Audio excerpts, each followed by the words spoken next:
आणि आज तुमच्या वतीनंच ते माझ्याकडे या ठिकाणी आले होते आणि आता 5 MUचा ट्रान्सफर आपण तिकडे मंजूर केलेला आहे.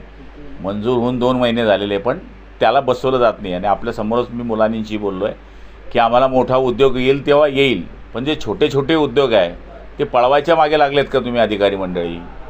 तर मला तरी असं वाटतं की ते 5 MUचा प्रश्न लवकर सोडण्याकरता आम्ही कटिबद्ध आहोत आणि लवकरात लवकर 2 दिवसाच्या आत आम्ही ते काम करण्याचा प्रयत्न करणार आहोत. महावितरणच्या अधिकाऱ्यांची नेहमीच मुजोरी पाहायला मिळते. हे आपल्याकडे नेहमीच दुर्लक्ष केलं जातं स्थानिक उद्योजक. निश्चितपणाने ते नाशिकमधून राज्य चालवतात, तर त्यांनी इकडे आलं पाहिजे. मी त्यांना सूचना पण दिली आहे की तुम्ही उद्याच्या दिवशी जळगावमध्ये या, आणि जर हे छोटे उद्योग इथून गेले तर जळगावमध्ये काहीच राहणार नाही.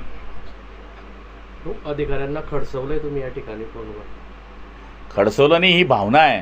कारण की त्या परिसरामध्ये शेतकऱ्याची पोरं जी 10वी 12वी पास आहे, ITI केलेली आहे, त्यांना 15,000 16,000 रुपये छोटे छोटे उद्योग देतात.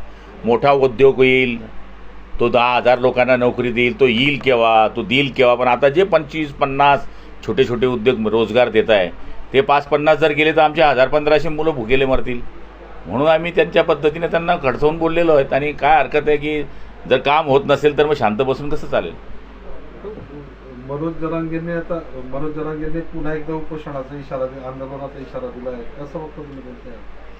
त्यांनी इशारा दिला आहे, पण सरकारने त्यांच्याकरता पॉझिटिव्ह कामं मागच्या काळामध्ये त्यांनी मागण्या केल्या, ते करण्याचा प्रयत्न केलेला आहे.